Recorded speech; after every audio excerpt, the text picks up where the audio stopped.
আসসালামু আলাইকুম ওয়া রাহমাতুল্লাহ।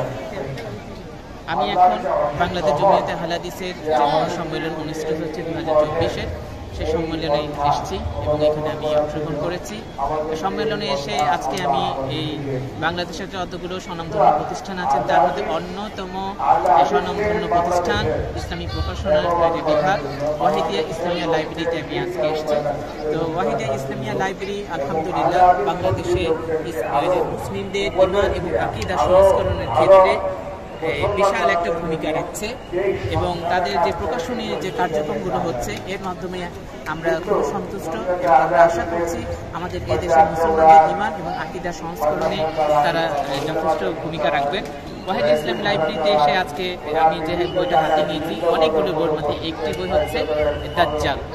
আপনারা জানেন যে দাজ্জালকে নিয়ে আমাদের দেশে অনেক ধরনের ভুল ভ্রান্তি আছে এবং ইউটিউবে বিভিন্ন জনের আপনারা বিভ্রান্তিমূলক বক্তব্য দেখতে পাবেন। তো বইটি শেখ নাসিরউদ্দিন আলবানী আরবি ভাষায় লিখেছেন, এটাকে বাংলায় তর্জমা বের করা হয়েছে মাসিহ দাজ্জালের কিচ্ছা। তো এই বইটির মাধ্যমে আমরা আশা করি আমাদের দেশে দাজ্জাল সম্পর্কে যাদের ভুল ধারণা আছে হাদিসের ভিত্তিতে তাদের সেই ভুল ধারণাগুলো ইনশাআল্লাহ সঠিক হবে এবং সহিভাবে যা কিছু বর্ণিত হয়েছে এই বইটির মাধ্যমে তারা ইনশাআল্লাহ জ্ঞান অর্জন করতে পারবে। এই বইটিও প্রকাশ করেছে ওয়াহিদিয়া ইসলামিয়া লাইব্রেরি। তো এই জন্য তাদেরকে আমি জাযায়ে খায়ের দান করছি।